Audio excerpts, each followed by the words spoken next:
This is a video of me doing RDLs, okay? I was not even hinging. I was bending my knees. My back was sacrificed. Hello you guys, welcome back to my channel. My name is Shayla. Today's video is going to be 5 tips for all of my beginners in the gym, or if you're wanting to start going to the gym and you just want some tips to know as a beginner, this video is for you. I remember when I started going to the gym and I would search up YouTube videos on like how to use machines or tips and stuff, and just kind of like knowing the gym better outside of the gym so that when I was in there I didn't look so like awkward and stuff.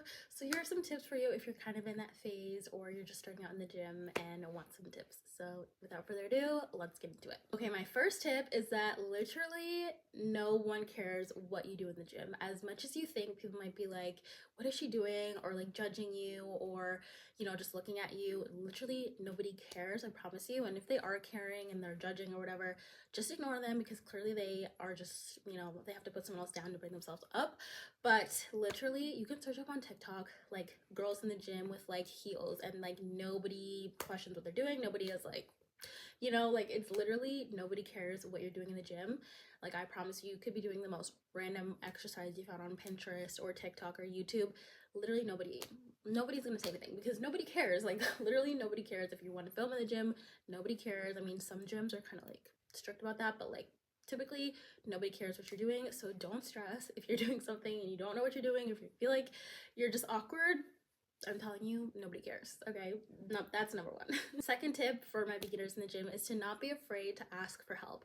I feel like in the beginning, I was a little bit shy because I was like not sure how to use certain machines or like move things.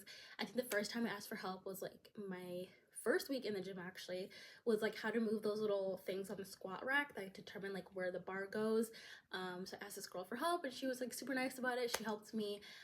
Another time I was new in a gym and I didn't know how to use the like seated calf raising machine. So I asked this guy and he was really nice about it. He helped me. Found out later he was a personal trainer there, and I was like, oh my God. So like, you know, you can build connections too through asking people for help.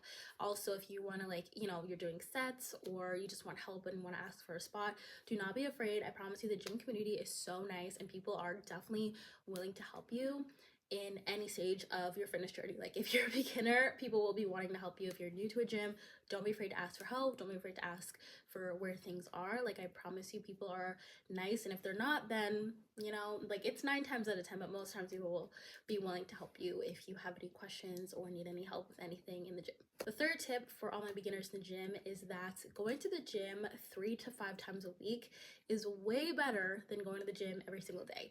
And you might be like, what? Like, isn't going like more better for me? And you might think that. That's what I thought too. But rest days and recovery are actually so important for seeing progress and results in the gym. And I'm going to tell you why, okay? When I started going to the gym, I was like going all the time and I loved it too. So it wasn't like a problem, but I realized how tired I was getting, and like your body kind of like almost burns out if you're going every single day to the gym. Like you need recovery and rest days because your body's kind of like recovering and recuperating and regrouping from all the physical damage you're basically doing to your muscles and stuff. So if you're going to the gym and you're going every day, like that's great, but you're eventually gonna kind of like hit a burnout.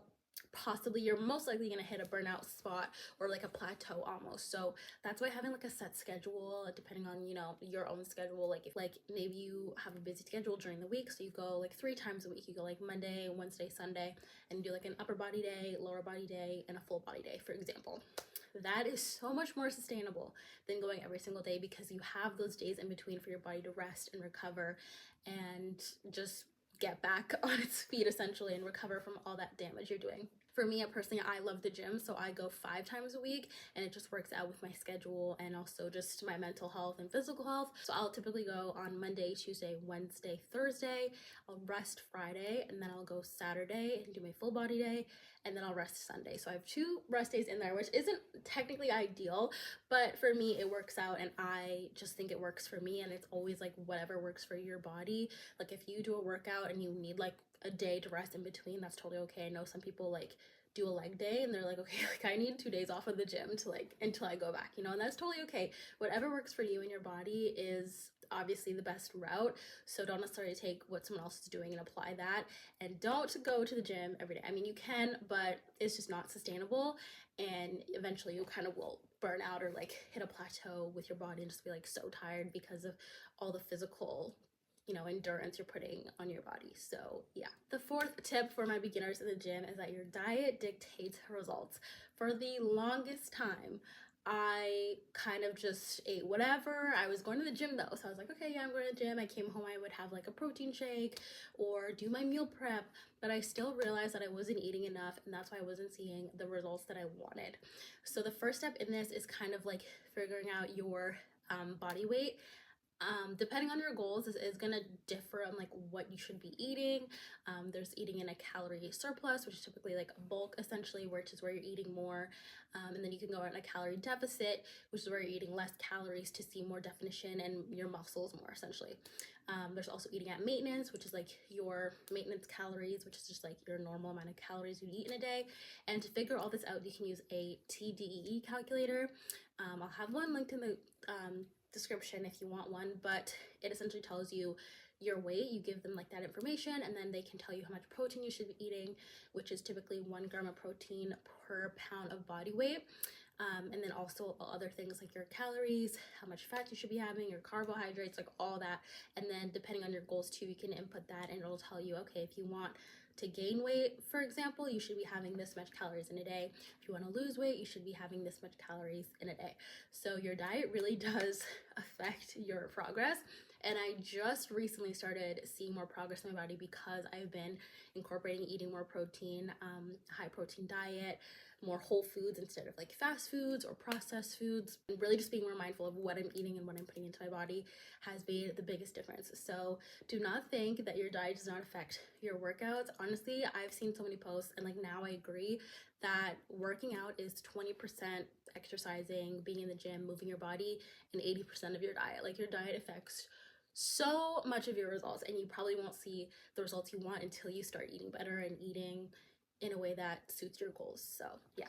And the fifth and final tip is that everybody was once a beginner. So if you're kind of in the awkward stage in the gym, you're new to the gym, you want to start going to the gym, and you just have like that awkward, anxious feeling, trust me, everybody was there too, okay? Nobody in the gym, even the trainers, even the people that work there, was just walked in and like knew everything. Like literally nobody had that. They had that awkward stage, they had that fearful stage where they didn't know what they were doing, or they didn't really want to go because they're like, oh, like I don't know.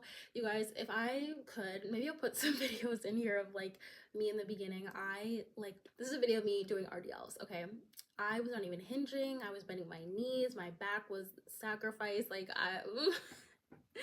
it's totally okay, okay? You just have to get through that awkward stage of the gym, but eventually once you start going consistently, you find the workouts you like doing, I promise you it feels less awkward and you feel less and less like a beginner and kind of like an imposter almost because you're new to the gym. Like everybody went through that, and it's totally okay to feel that. Tips for this are definitely like working out with friends. I did this in the beginning, and then I found kind of like working out alone was fun, but I still sometimes will go with like a friend or my sister or something.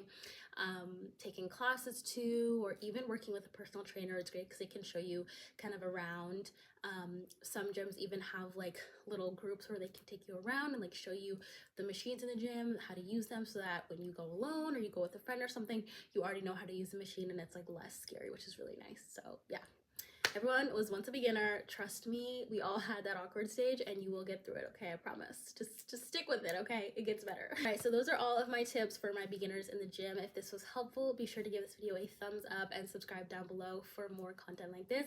Also comment if you are in the gym, or if you're a gym rat, or you go to the gym religiously. If you have any tips for beginners as well, comment them below, or just any gym hacks, because I feel like even though I've been going to the gym for 2 years now, I still like find new things every day, like new tips that I could have used or that I use. So if you have any tips for the beginners in the gym or for anybody in the gym, leave them in the comments below, because we rise by lifting each other. We rise by lifting each other up. So leave those down below. But thank you guys so much for watching, and make sure to check out the other videos on my channel if you want more fitness workouts and self-improvement tips. And yeah, thanks for watching again, and I will see you guys in the next video. Bye.